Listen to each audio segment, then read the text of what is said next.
Hi everyone, welcome to the BookMattic channel. I'm Matt Hudson, and for today's video we've got the top 10 books I read in 2023, and I think some of them you will probably find very interesting and maybe applicable to your life, especially if you are interested in creativity, genius, habits, learning, parenting, education, relationships, a bit of history, and a bit of pop culture, science fiction.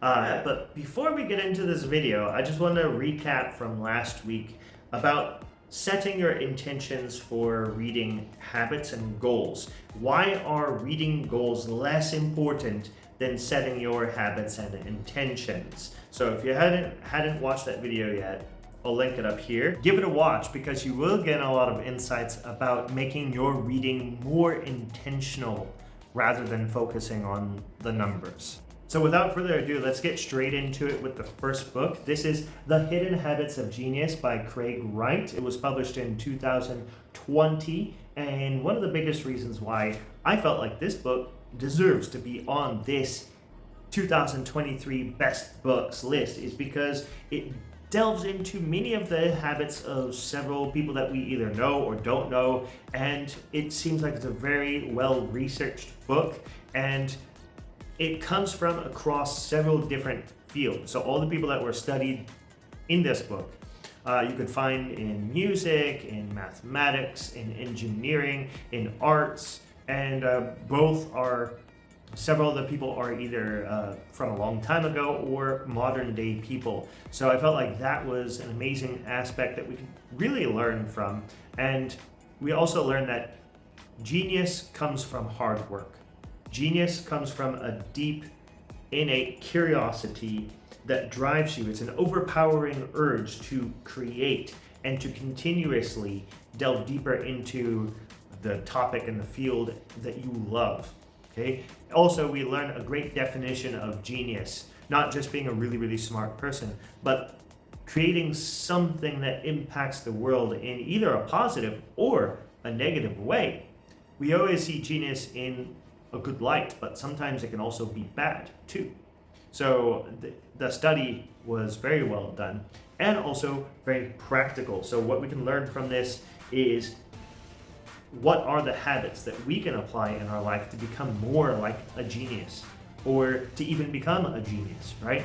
So yeah, it's a very great book to start out with. I read it earlier in 2023, so I highly recommend picking it up in 2024 and beyond. The second book I have here is The Creative Act, A Way of Being by Rick Rubin. And I absolutely loved this book. I listened to it on audiobook first, and then I decided it's such a great book that I want to add it to my personal collection. It was that good. And why it matters really is because it's the process of creativity, really. Like, everybody's process of creativity is a little bit different, but Rick Rubin goes into the reflective process, going from the very beginning to the very end, completing your process, and then repeating it over and over. I think the continuous learning, improvement, and output, focusing not on the perfection but on completing your project was a big takeaway for me.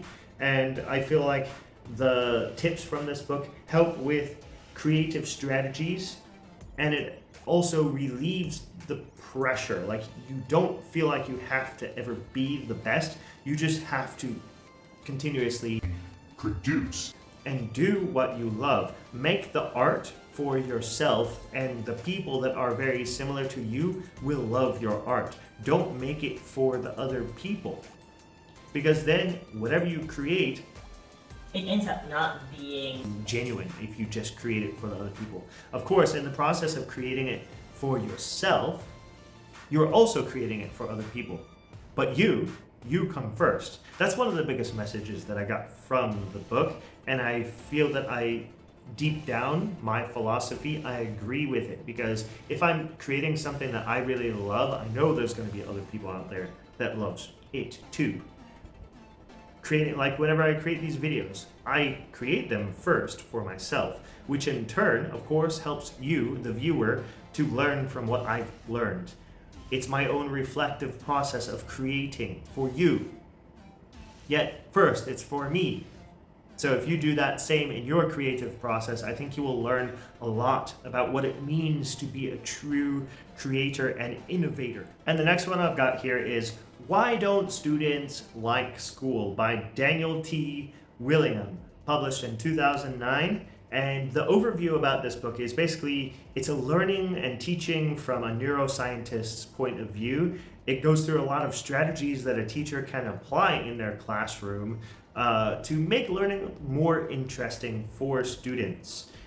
You can never force someone to learn, but you can cultivate the motivation through natural curiosities of the students to delve deeper into what they love and like and what they're interested in, because motivation and interest are huge drivers of learning.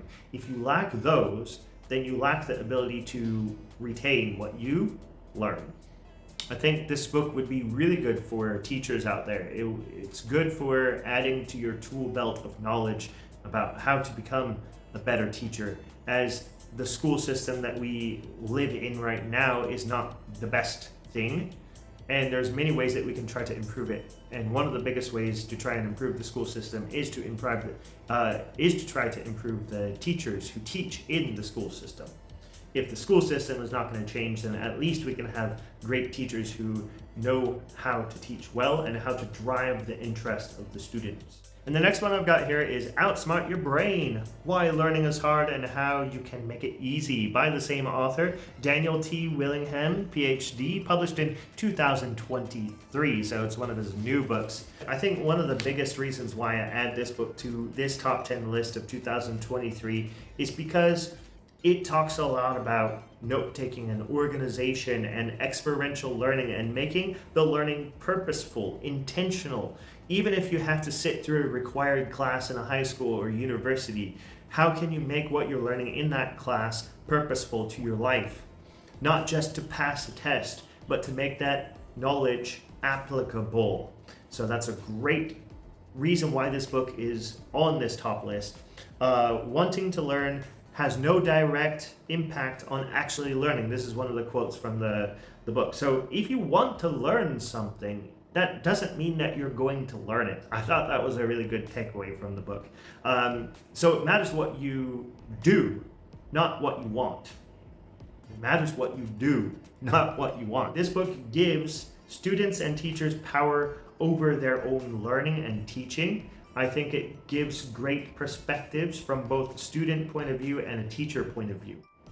Number 5 on this list is The Learning Game, Teaching Kids to Think for Themselves, Embrace Challenge, and Love Learning, by Anna Lorena Fabrega. And this was published in 2023, a new book. And so this book was really good to, of course, read for anyone who wants to learn better, teach better. It's primarily about the education system and how the education system has gone wrong for the most part. It's about the learning game of school and the learning game of life, which are two separate things, because the learning game of school is like teacher pleasing, grade getting, and it doesn't really apply directly to real life situations. Therefore, the strategies that are given in this book is to try to make learning and schooling a whole lot more realistic, a whole lot more like experiential learning, and also to try and teach kids to learn not to fear like failure, to basically make learning almost like a game, like the Super Mario effect, where hey, you've got almost an unlimited amount of lives that you can retry learning. So experiment, fail, learn, reflect, try again, and just trying to make learning more authentic, to turn kids into anti-fragile, lifelong learning problem solvers, which is exactly what we need in the future, is some students to turn these students into creative people who know how to take their ideas, to see a problem and be like, hey, we got this problem, now let's go work together and try and solve this problem, right? Learning those skills in school right now with the current school system, it doesn't work so well because the school system sticks to like a curriculum and it doesn't really teach those real life problem solving skills. Whereas you put a kid in front of a simulation and they're trying to solve a problem through that simulation, at least in the simulation they can try to imagine like it's real life, try to make it as real as possible. And that's what future education could try to go towards more, rather than sticking to the desks and rows and tests and standardization and all that stuff, which has worked in the past, but it's changing. right? So yeah, it's good. It's a good book for teachers, for educators, for leaders of education. I highly recommend it. All right, and the next book we've got here is The 80-80 Marriage by Nate and Kaylee Kemp. It was published in 2021, and the overview of the book is basically what is wrong with the 80-20 and 50-50 models of marriage. So the 80-20 model is basically like the before the 1950s or whatever, where you've got the man going to work and the woman staying at home doing all the chores, taking care of the kids, and the man coming home and be like, where's my dinner?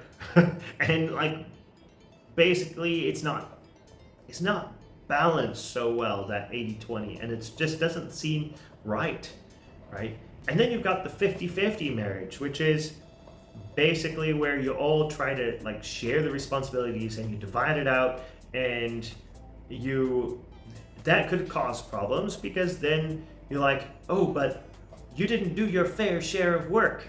Right? So it creates arguments about the amount of work that someone does, and it's like you're trying to one-up the other person.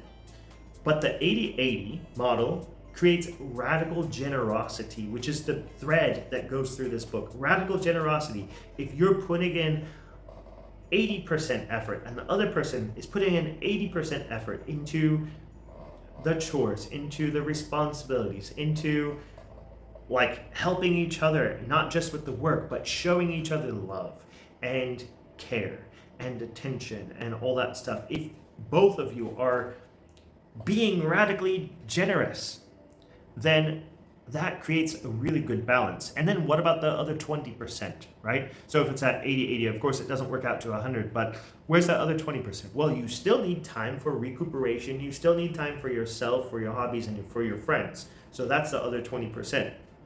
So if you're both at 80, even though it doesn't equal 100, that's okay because you got 80 and they've got 80. There's still another 20% between the two of you. So I think this model it's a good mental model. It's like the 80-80 mindset. Not the 80-20 mindset, not the 50-50 mindset, but the 80-80 mindset. And you're really going to appreciate your other partner for putting in the effort that they do all around. And you know that they love you. This is a really good book. And next up on the list here, we've got the book you want everyone you love to read, and maybe a few you don't, by Philippa Perry, published in 2023. And I'm a big fan of this author's work. She did The Book You Wish Your Parents Had Read and Your Kids Will Be Glad That You Did. I read that one a few years ago. And this one is really good because it deals with relationships as well. So dealing with a complex emotions such as grief, envy, anger, happiness, and a sense of purpose in life. It deals with basically any human emotion and relationship that we have with others. So when experiencing something drastic, don't ignore it by drowning yourself in alcohol or binging on Netflix or games. Try listening to it, sit with it, and reflect on it a bit. Write something down, and then maybe something might pop out at you, an idea about how to solve this problem, whether it's with just internal or with a relationship. This is just one of the major takeaways I got from the book, and I think that's one of the biggest through lines for the book is find balance in the introspection you do about your life and experience doing something. So of course, sitting there and being introspective 100% of the time is probably not going to help you because then you're just sitting there and you're introspecting. You're not doing anything. But if you balance that with actually doing something and trying to repair the relationships and look at it from a point of view of the other person and yourself and for the well-being of everyone, and if you know how to deal with your emotions and your relationships, then your life will be so much better. So that's one of the biggest things about this book that I really liked. Most of it was kind of like a bit common sense, but I really like how the author laid out the sections of the book, the insights, and just the way that she was talking so smoothly in the audiobook, so soothingly, and so it was really good. So I highly recommend it for anyone who is in a relationship. Actually, anyone could benefit from this book. And also, it's very, very good for older people. I would say above 50 is probably the target for this book, although insights for younger people could be easily applicable as well. So yeah, great book, check it out. And here's the next book, Killers of the Flower Moon, The Osage Murders and the Birth of the FBI by David Grann. You may have seen the film, which I didn't feel like is as good as the book. I actually was quite disappointed in the film, but still it did the book justice in a certain way. And I just, this is not my favorite book of the whole entire year, but I did put it on this list because I felt like the history is important to know about, the horrific history that happened, the injustice that happened. We can learn about the lives, about these people, the families, and the people who got killed, and the killers. We can learn about all these people, and this we can learn from, we need to make sure that we honor and try to respect each other, respect the forgotten. Not many people knew about this until someone wrote about it in 2017, David Grann, right? And then of course the film that came out in 2023. So now we are more aware, and it's not like white people hating or anything like that. It's drawing attention to the injustices that did happen, and I think it helps us to try to appreciate each other a lot better and also get rid of the injustices that happened in the past. And I know that not every society is perfect, probably not even close to it yet, but if we take strides as humanity and we respect each other and we basically show respect to each other and we fix those mistakes of the past in a certain way. We don't make the same mistakes, not necessarily fixing the mistakes, but we don't make the same mistakes. We cannot make the same mistakes. All right, down to the last two. So this one here is Phasers on Stun by Ryan Britt, published in 2022. And it is basically about the whole history of Star Trek from the beginning all the way up until 2022 with Picard and a bit before Strange New Worlds was released. And I just really like the philosophy of Star Trek. Philosophy of to see what's out there. So it's like we're loving the curiosity of humanity, of the unknown, and it helps to drive us towards that unknown, to figure out what it means to be human, the relationships, the love and acceptance and understanding of our differences, and how to deal with conflict. That's what I love about Phasers on Stun and Star Trek in general. Life lessons we can learn from a science fiction series and movies. So yeah, those are a pretty cool book. Check it out. Oh yeah, and don't also forget to check out the podcast episode that I did with Ryan Britt. So post it up there and check that one out. It's about Phasers on Stun. And the very last book here is also by Ryan Britt. It's The Spice Must Flow by Ryan Britt, published 2023. And it is basically like Phasers on Stun, but it's the history of Dune by Frank Herbert. Published in 1965. Woo! So I really love the Dune series so far. I've read the first book, I've watched the first film. The second film's coming out in March 2024, which covers the second half of the first book. And I started to dive into the second book as well, Dune Messiah. And the thing about The Spice Must Flow by Ryan Britt, which goes on the top 10 list, is you get to learn about Frank Herbert and his whole, like how he came up with the idea for Dune. And what we don't commonly know is that he didn't want to be necessarily a science fiction writer. He just kind of like fell into it. His main purpose was ecology, and he was studying the dunes of Oregon. Yay, I'm from Oregon. And so he was studying the dunes and how those dunes were like spreading out and taking over like other land and stuff like that. And he wanted to figure out a way to like stop the dunes from spreading and taking over the land. So he wrote an article about this whole thing, and he wanted to publish it, but never really took off. And so somehow he took that idea from the dunes of Oregon, and he turned that into the book, Dune.